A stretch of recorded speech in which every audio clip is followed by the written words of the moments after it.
In the spring of 1622, Shah Abbas I stood on a sun-scorched shoreline and watched English cannons do what his own navy could not. The fortress of Hormuz, Portuguese, impenetrable, a century old, was crumbling under bombardment. Abbas hadn't hired the English out of friendship. He'd given them half the port's customs revenue in exchange for their guns. A transaction, cold, calculated. He got the port. He named it after himself, Bandar Abbas. And for a moment, it looked like genius. What it actually was the clearest possible warning of everything that was about to go wrong. Title card: Fiscal Historian, The Pipe Empire. Act 1, The Architecture of Dependency. Here is the first thing you need to understand about Safavid Persia. It had no silver mines, almost no gold either. Even copper was typically imported. This wasn't a minor inconvenience. This was an existential condition. The primary coin of the empire, the silver Abassi, introduced by Abbas himself. Roughly 7.7 grams of high-purity silver had to be made from metal that arrived from somewhere else. The empire's 130-plus mints employed hundreds of workers whose entire job was to melt foreign coins and restamp them as Persian currency. The seigniorage charge was 7.5%, higher than anywhere else in the world at the time. But those mints produced nothing if no silver arrived. So Abbas built a machine to make silver arrive. The machine had three components. Component 1, silk. The provinces of Gilan and Mazandaran, already converted into crown domains, became a royal silk monopoly between 1617 and 1619. Every bale leaving the empire paid a special export duty or was bought from the Shah's own agents at above market prices. Silk out, silver in.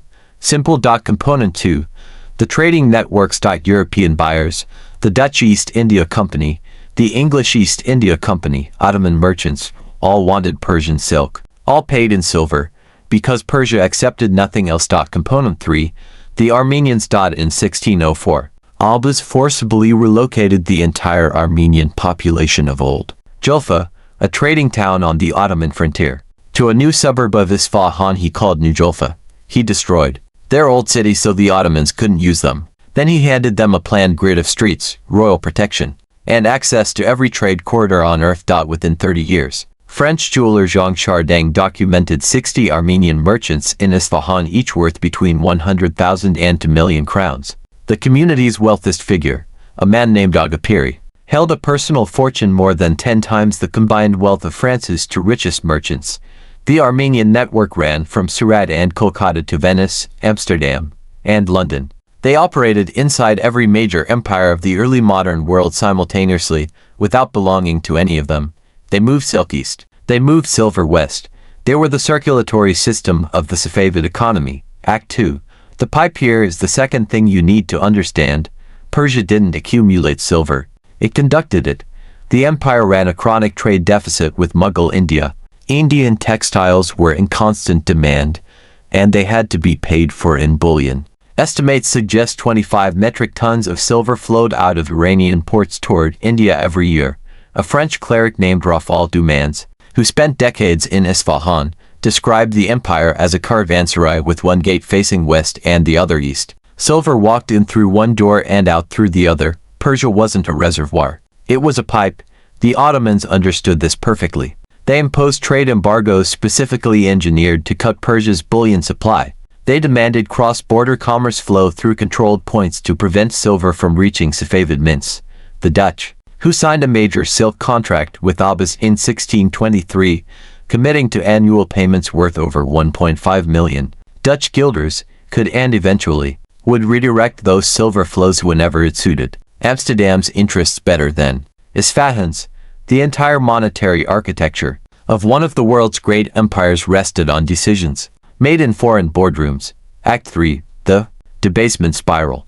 Monetary collapse rarely arrives as a single event. It comes in stages, each one making the next one inevitable.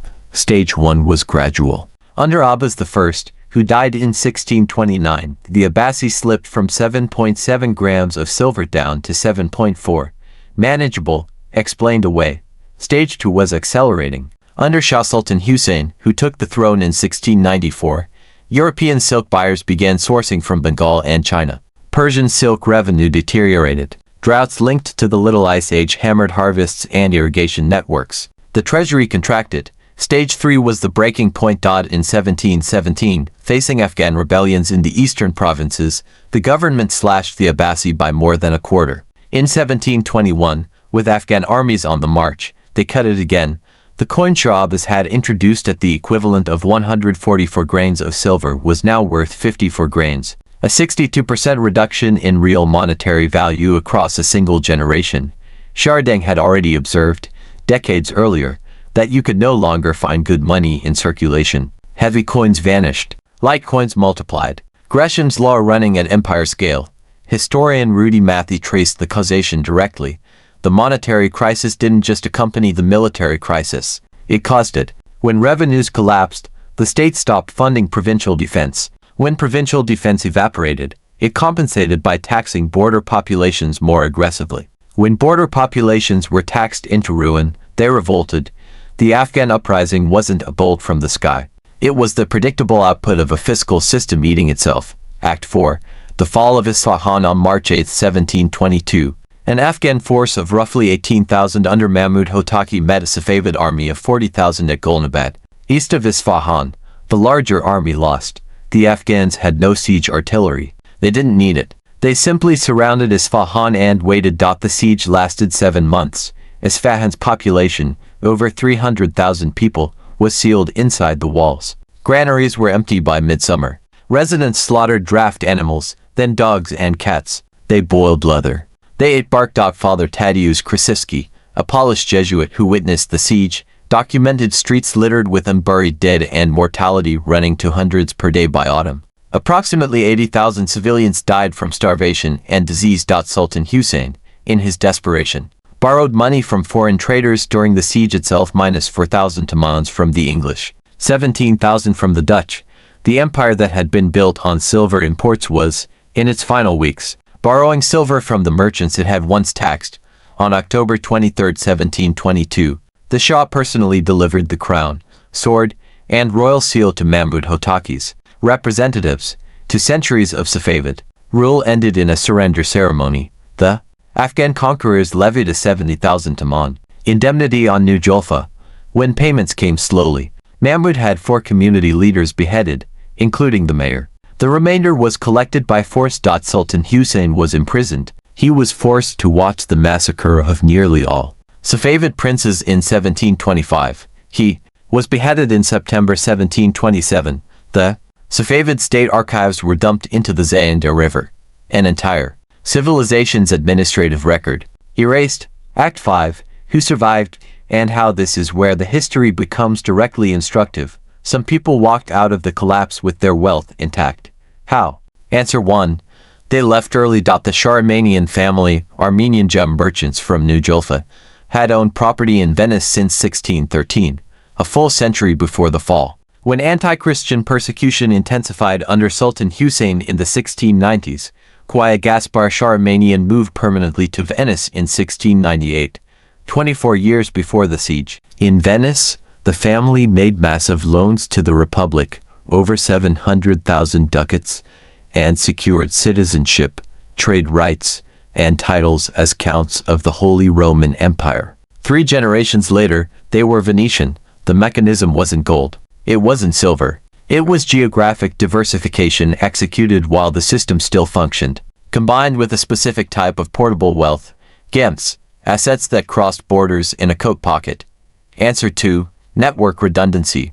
The broader Armenian merchant community, after the first serious persecution wave in 1671, had already relocated its wealthiest members to India, the Ottoman Empire, Poland, Russia, and Italy, where they held property and commercial relationships. The Lazarian family immigrated to Russia and became court bankers to Catherine the Great.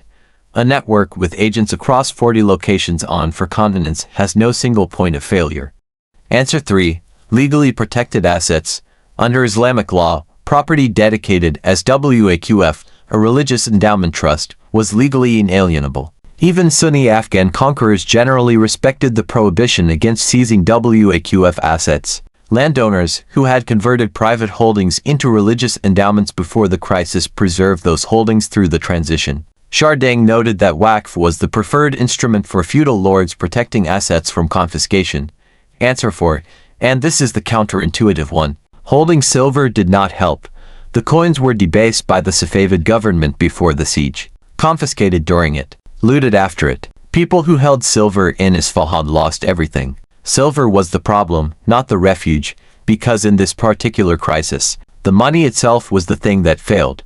What protected wealth was being somewhere else, holding something portable, owning something the new regime couldn't legally take, and recognizing the structural vulnerability early enough to act on it. The Shah Armenians didn't wait for the siege. They left when the system still worked. That is the detail that matters most. Closing.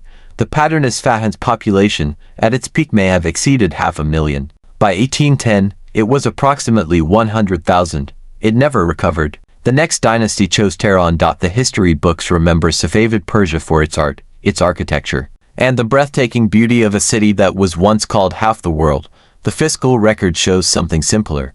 The empire didn't fall because it was outfought.